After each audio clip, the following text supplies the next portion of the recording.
He found a young widow sleeping beside his horse, then heard her whisper his late wife's name. Colorado Territory, winter of 1868, near an abandoned stage stop. The wind howled down from the mountains, sharp and clean, dragging snow across the old fence posts like a ghost, searching for something lost. The sun hadn't yet cleared the ridge when Joseph Blackwood stepped out of his cabin, heavy boots crunching on frost-hardened ground. The path to the stable was nearly buried after the night's storm, but he walked it without hesitation. He had walked it every morning for 4 years. Joseph lived alone now, the kind of solitude a man didn't choose, but didn't escape either. After Margaret died, he moved into the hills and took the silence with him. He pushed open the stable door. The scent of hay and horse greeted him, warm and familiar. But there was something else. Movement, not the horse. Something huddled in the straw. He reached for the knife at his belt and stepped inside. She was young, no more than 23, maybe younger under the dirt and cold. Wrapped in a torn wool shawl, her clothes soaked and rimmed with ice, she lay curled beside his horse like a stray animal. Her boots were missing, toes wrapped in cloth. Her fingers clutched the saddle blanket like it might save her from freezing. Joseph knelt, uncertain whether she was alive. Then her lips moved. Barely audible. A breath, not a sentence. "Margaret, forgive me." Joseph froze.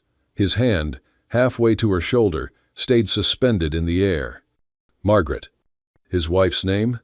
No one here knew that name. Not anymore. His chest tightened. He stood slowly, retreating 2 steps like the ground had shifted beneath him. He stared at her like she wasn't a woman at all, but something summoned out of the past. Her face, in the lantern light, was pale and worn, but unfamiliar. Still, her voice clung to the name like it was sacred. She stirred, eyes fluttering open. When she saw him, tall, broad-shouldered, with soot-stained hands and a face like weathered stone, she gasped. She tried to rise, but her legs gave out. "Stay back!" she cried hoarsely, crawling toward the wall. Joseph didn't move. She reached for a broken pitchfork near the hay pile, more instinct than strategy, but her hands were shaking too hard to lift it. He raised one hand slowly, not in threat, but to stop her from running. He spoke for the first time, his voice low and steady. "Why did you say that name?" She froze, her breath caught in her throat. "What?" He stepped closer, no weapon drawn, only eyes locked on hers. "Margaret, that's my wife's name. She's been dead 4 winters. No one here speaks it. So I'll ask you again." He paused, the weight of memory in every syllable. "Why do you know her name?" The woman stared at him, wide-eyed, lips parted in shock. The wind pushed at the door behind them, moaning low like a warning. Joseph stood still, waiting. And the ghost of a name hung between them like smoke that refused to clear. Joseph stood silent as the woman stared back at him. Her lips trembled, and for a moment he thought she might faint. Instead, she swallowed hard and sat up straighter, arms wrapping around her knees. "My name is Lena," she said at last, voice rough. "Lena Hart." The name landed like a stone in Joseph's chest. He knew it, not well, but enough. She had been one of the housemaids, quiet, clumsy, always with her head down, barely more than a girl back then. Margaret had taken a liking to her, tried to teach her to read, to bake. And then, after the fire, no one ever saw her again. "You were supposed to be dead," Joseph said, his voice low, disbelieving. Lena nodded. "Everyone thought I died in the fire. I let them think it." His jaw clenched. "Why?" She looked down, ashamed. "Because I caused it." Joseph's fists curled at his sides. The words scraped through him like grit on iron. She took a deep breath, her voice thin. "I was in the kitchen. It was late. Margaret had gone to bed. I dropped a candle while fetching something from the shelf. It landed near the drapes. I tried to put it out, but it caught fast. The oil lamp was too close. Everything just went up." Joseph's breath came hard and fast now. "I panicked," she whispered. I ran. I didn't think anyone was still inside, but Margaret, she must have gone back in, looking for me. Lena buried her face in her hands. I've lived with that night in my head every day since. I don't sleep without seeing her eyes. I don't eat without feeling like I've stolen from someone who should still be alive. Joseph turned away from her, staring at the beams of sunlight cutting through the stable's roof slats. The dust spun like embers, hanging in the cold morning light. She died in that house, he said. She burned. I buried what was left. Lena's shoulders shook. I know. The silence that followed was thick, slow-moving. The only sounds were the shuffle of the horse's hooves and the groan of wind dragging through cracks in the wood. Joseph felt something heavy press into his ribs. Not rage, not yet. Something slower, a kind of unraveling. He had dreamt so many times of someone to blame, a face he could yell at, fists he could strike. But now that face was here, and it was not hardened or cruel. It was small, pale, wrapped in guilt. Still, his voice came out flint-sharp. You should have stayed, faced it. I was 17, she said softly. I didn't even know how to ride. I just ran. I've been running since. He stepped toward her, not quickly, not kindly, just moved, and reached for the stable door. Come on, he said. Lena blinked up at him, confused. What? He opened the door wider. Get out. She stood slowly, nodding, not surprised. I understand. She took 2 steps into the snow, pulling the shawl tighter around her, head bowed. Joseph watched her for a beat. Snowflakes began to settle on her shoulders. Then, if you really want forgiveness... She stopped. Stay. She turned, eyes wide. We're not done, he said. There's still truth buried somewhere in those ashes, and I intend to find it. Lena looked at him, unsure whether he was offering mercy or punishment. But she stepped back inside, and the stable door closed behind her. For a long while, neither of them spoke. Joseph poured water from a tin pail into a kettle over the coals, and Lena sat near the wall, shivering more from nerves than cold. The silence between them wasn't empty. It was waiting. Finally, Joseph said, without looking at her, You'll stay in the loft. There's a cot. She nodded. And tomorrow, he added, we go back. To the house. Lena's fingers gripped the hem of her shawl. I didn't think it was still standing. It's not, Joseph said quietly, but the bones are. Up above, snow slid softly off the roof. Somewhere in the woods, a coyote called. And beneath that old stage-stop roof, 2 people who had only known each other as echoes of tragedy now sat in the first hour of something else. Not forgiveness yet, not healing, but the beginning of a reckoning. The snow crunched underfoot as Joseph and Lena made their way down the narrow trail. Pine trees bowed under the weight of winter, silent sentinels bearing witness. The path curved through the woods until it opened onto a clearing. There, standing like a grave monument, was the skeleton of the house. Charred beams jutted from the ground. The stone foundation remained, blackened by soot, and in the center lay a mound of snow-dusted ash and twisted iron, all that was left of a life once lived. Lena stopped at the edge of the clearing, her breath catching in her throat. Her legs trembled. Joseph walked ahead, boots crunching over frozen cinders.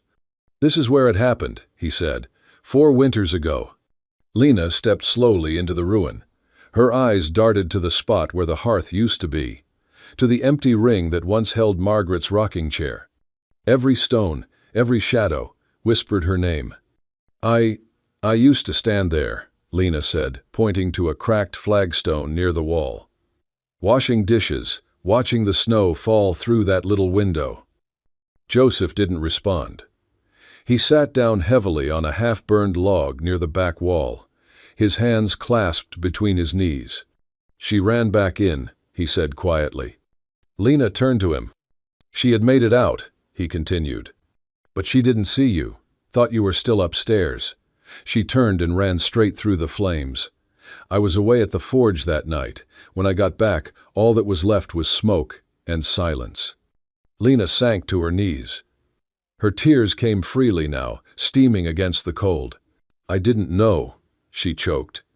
"I thought she'd escaped. I thought it was just me who ran." Joseph's voice was steady, but hollow. "For 4 years I fed my grief with your face. Every time I hammered iron, it was your name on the anvil. I cursed you every morning, hated you every night." He looked at her, eyes raw. "I lived just to hate you."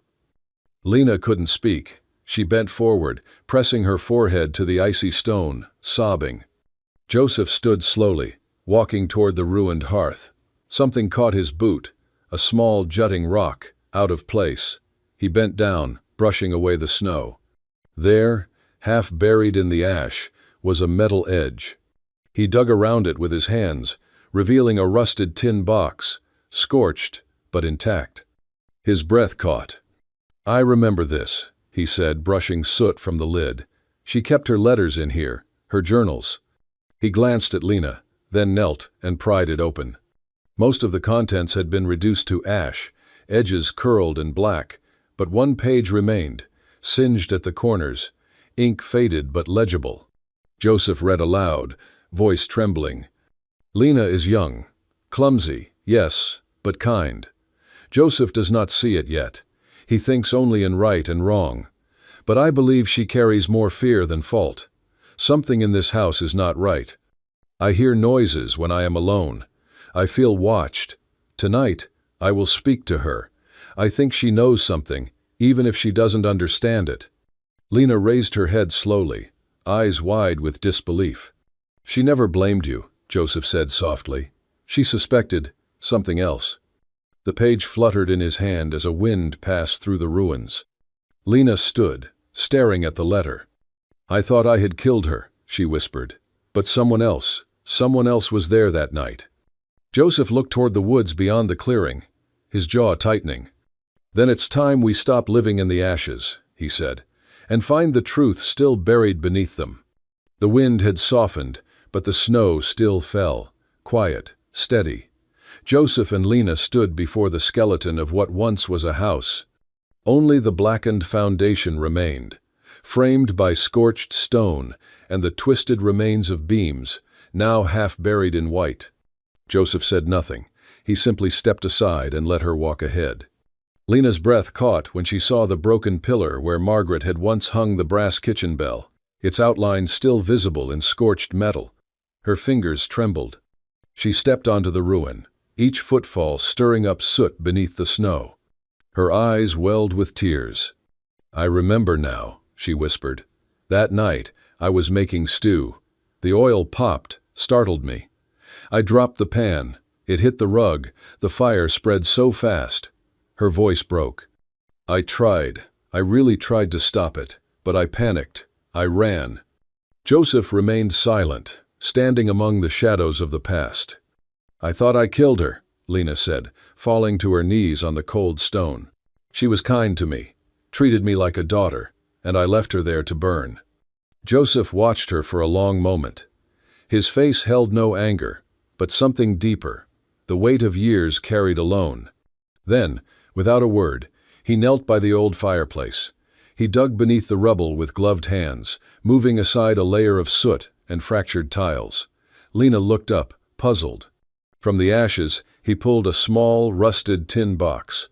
Its lid was blackened, dented. Joseph opened it slowly. Inside were burned fragments, pages of Margaret's journal, most turned to ash. But one page, singed at the edges, remained intact. He read aloud, his voice low. "Lena is clumsy but good-hearted.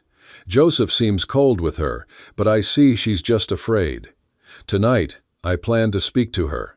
I feel something is wrong, something lurking in this house that we haven't yet seen." Lena froze. "She wrote that?" Joseph nodded and handed her the page. Lena stared at the words, her lips trembling. She didn't blame me?" "No," Joseph said softly. "She knew something else was at play." Lena's mind began to race, fragments of forgotten memory rising like smoke. The sound of heavy boots outside. The back door creaking open while she had been upstairs.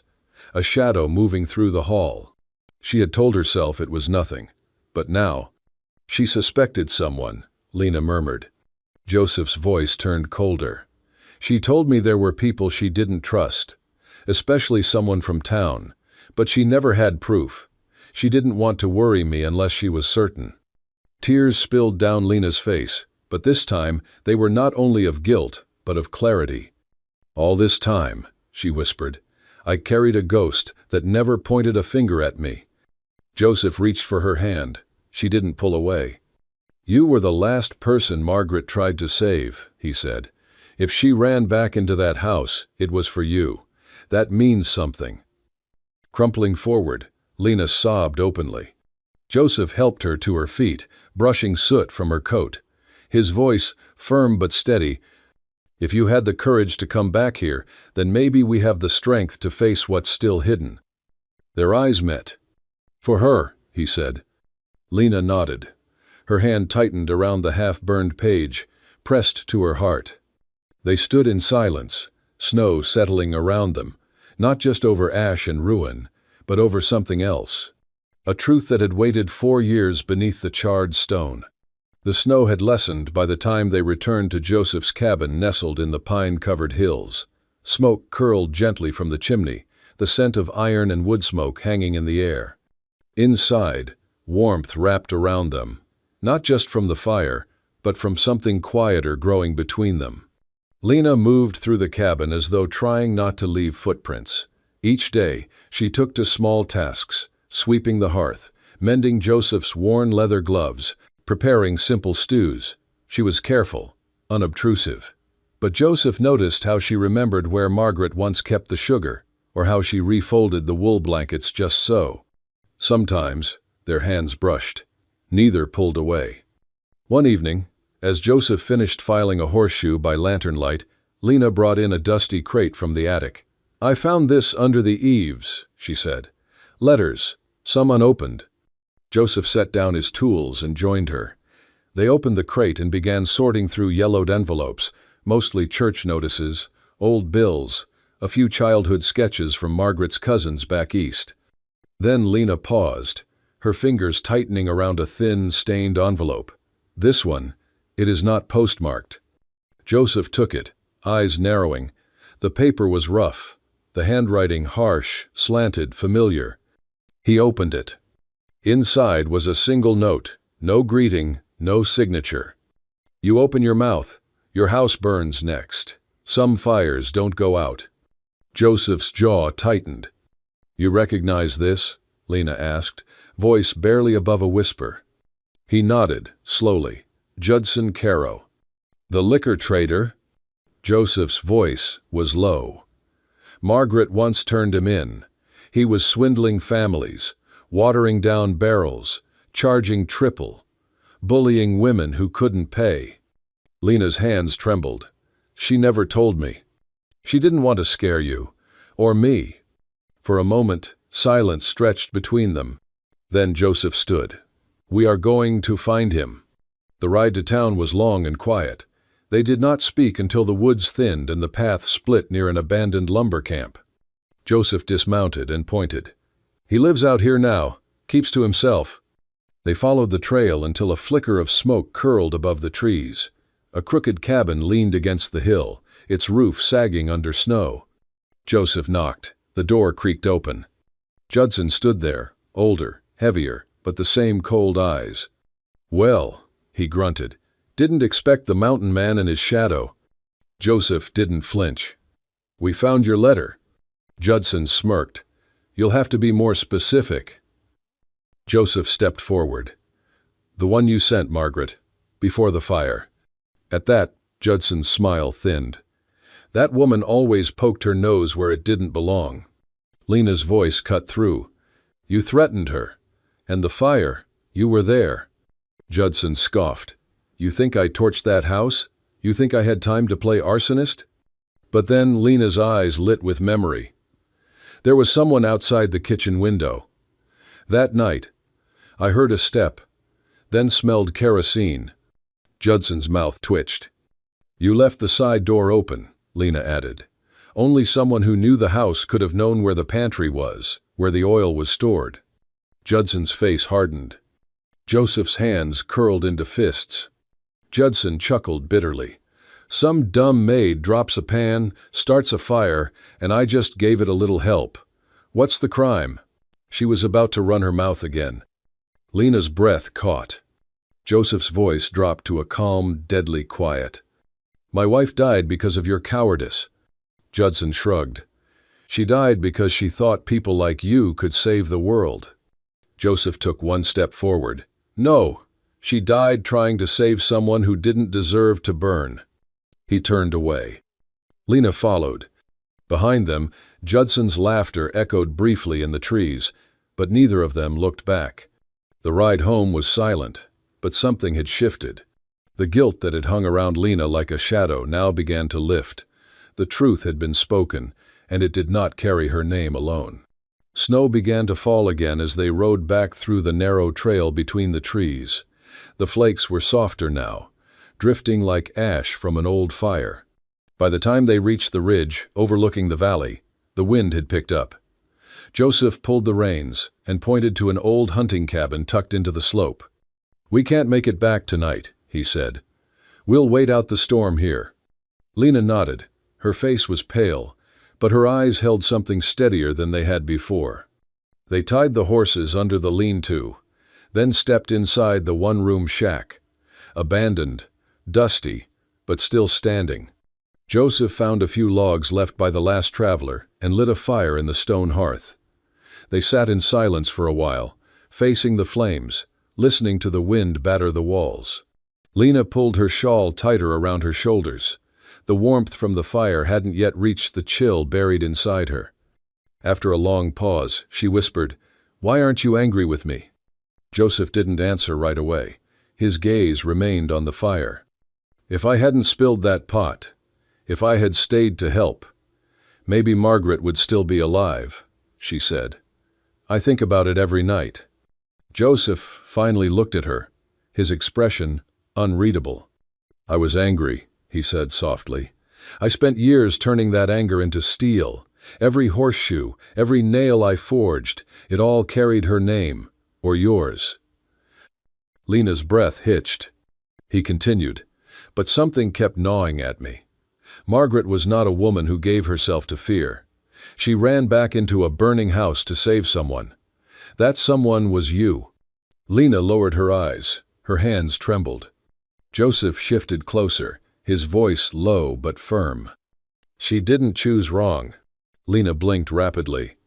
You don't understand. I was nothing to her. Just a clumsy girl who couldn't keep a fire going without setting a house on fire. Joseph reached out and took her hand, gently.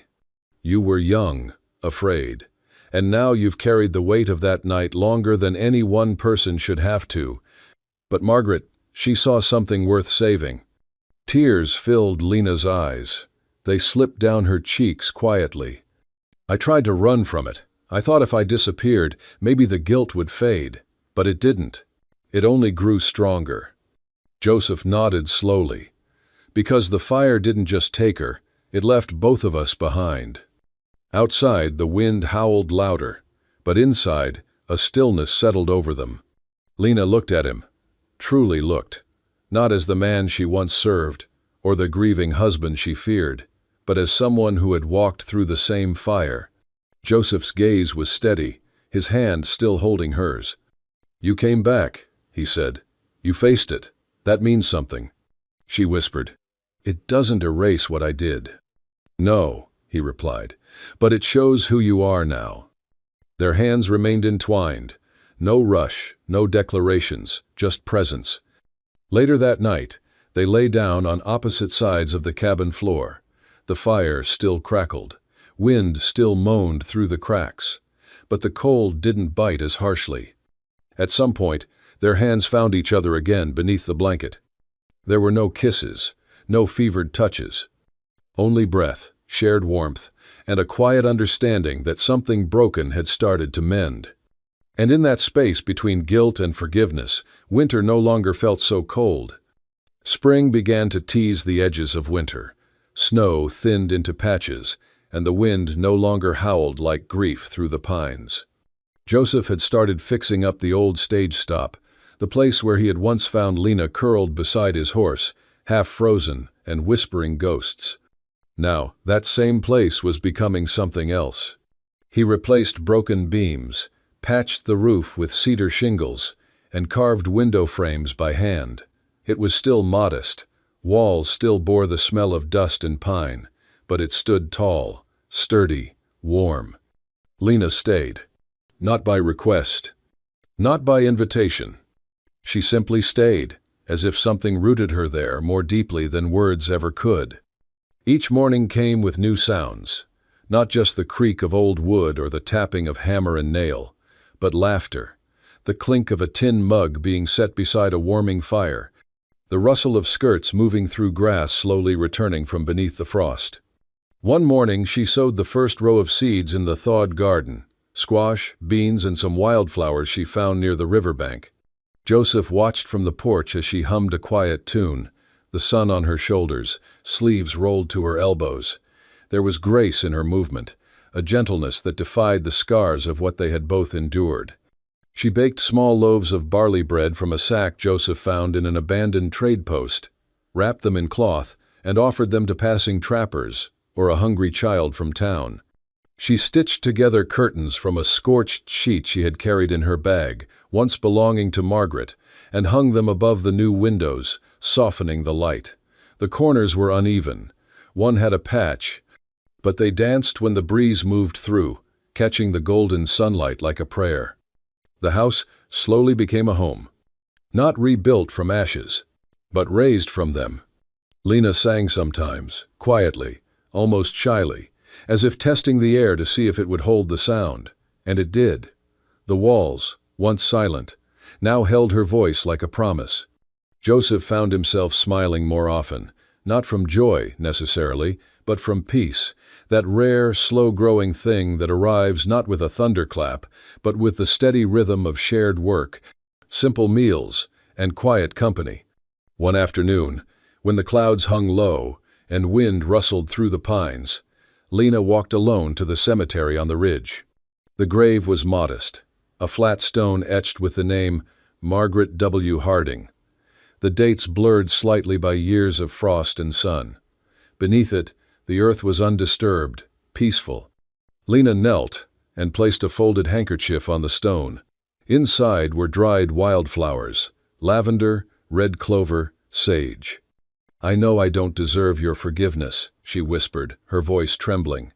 "But thank you for letting me live. I promise I will not waste what you gave me."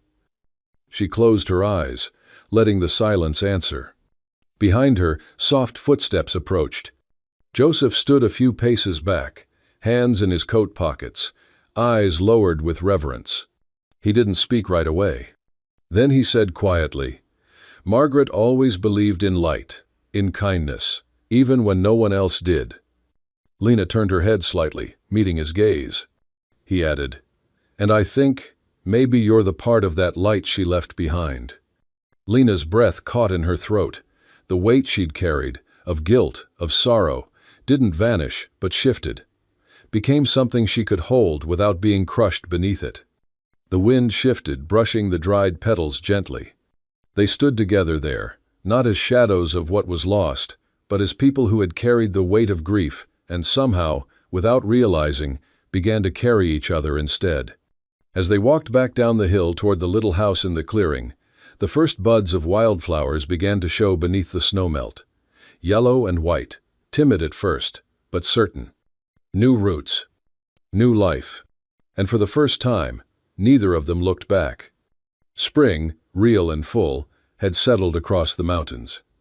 The snow was gone, replaced by soft moss and wild violets blooming along the path to the front steps. The little house Joseph rebuilt now stood wrapped in sunlight, its windows open to the breeze, curtains dancing like quiet laughter. Grass grew along the stone threshold. The smoke from the chimney no longer smelled of old pine and survival, but of bread baking, coffee warming, life continuing. Lena taught the valley children how to read and write. A few hours each week, she sat on a blanket in the yard with a slate in her lap, patient and firm. She didn't just teach letters, she taught gentleness, taught them to listen, to look at the world like it could still be good. Joseph, meanwhile, kept working the forge. He shod horses, sharpened tools, made knives for hunters passing through, but something had changed. The lines on his face had softened. His shoulders no longer carried every shadow alone. He smiled now. Not often, but when he did, it stayed. One morning, just as the sun crept up from behind the ridgeline, Lena stood under the porch roof, arms folded against the chill. She watched Joseph walk back from the creek, carrying a bucket of water, his boots wet with dew. He saw her waiting, and instead of passing by, he stopped. Without a word, he pulled a thin red cord from his pocket, dyed from crushed berries, frayed at the ends. Slowly, he wrapped it around her wrist and tied it once, then twice. She looked at him, wide-eyed. He said, "This was how my grandfather promised himself to my grandmother. No priest, no ceremony, just a thread and a vow." He tightened the knot gently. "You don't need to say anything," he added, "but this is your home now, and you are mine." Lena didn't speak. She didn't need to. She leaned into him, and he pulled her into his arms. No crowd, no witnesses. Just the wind, the pines, and two hearts that had been to hell and found their way back. Later that week, Joseph walked out to the road and took down the old sign nailed to the fence, the one that had hung crooked for years. For sale. He replaced it with a new one, carved by his own hands. The wood was dark, scorched at the edges, but smooth at the center, where he had etched 4 words: forged by fire, chosen by love. The porch door no longer creaked when it opened, and more importantly, it no longer locked, because they had nothing left to fear. No ghosts to keep out, no past to bury. Only 2 people, scarred and changed, but alive, who had found each other in the ashes. And loved like the fire had never taken anything at all. If this story of redemption, love, and second chances touched your heart, don't forget to hit that hype button. It helps us bring more untold stories from the Old West to life. And if you want more tales like, he found a young widow sleeping beside his horse, then heard her whisper his late wife's name. Make sure to subscribe to Wild West Love Stories and turn on the bell so you never miss a single heartbeat beneath the dust and gunpowder. Thanks for riding with us. We'll see you on the next trail.